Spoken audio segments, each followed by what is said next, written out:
more clearly Look, than that. let me just stop you now right there, because you're doing something here, which I am not doing and I will not do.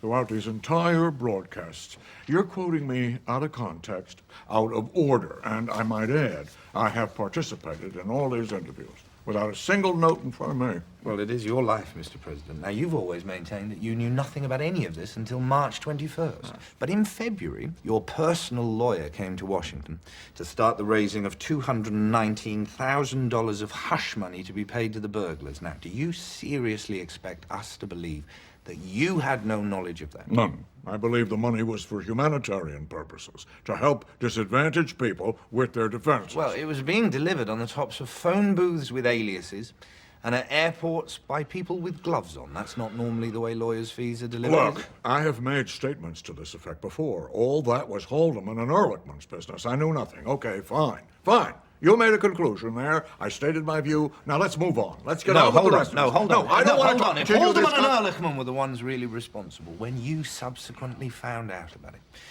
why didn't you call the police and have them arrested? Isn't that just a cover-up of another kind? Well, maybe I should have done that. Maybe I should have just called the feds into my office and said, hey, there's the two men. Haul them down to the dock, fingerprint them, and then throw them in the can. I'm not made that way. These men, Haldeman, Ehrlichman, I knew their families. I knew them since they were just kids. Oh, yeah, but you know, politically, the pressure on me to let them go, that became overwhelming. So I did it. I cut off one arm, then I cut off the other, and I'm not a good butcher. And I have always maintained what they were doing, what we were all doing, was not criminal. Look, when you're in office, you gotta do a lot of things sometimes that are not always, in the strictest sense of the law, legal. But you do them because they're in the greater interests of the nation. Right, wait, just so I understand correctly. Are you really saying that in certain situations, the president can decide whether it's in the best interests of the nation and then do something illegal? I'm saying that when the president does it, that means it's not illegal. I'm sorry? That's what I believe.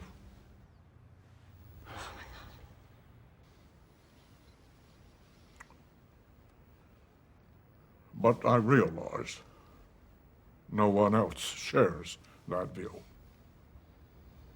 So, in that case, will you accept, then, to clear the air once and for all, that you were part of a cover-up and that you did break the law?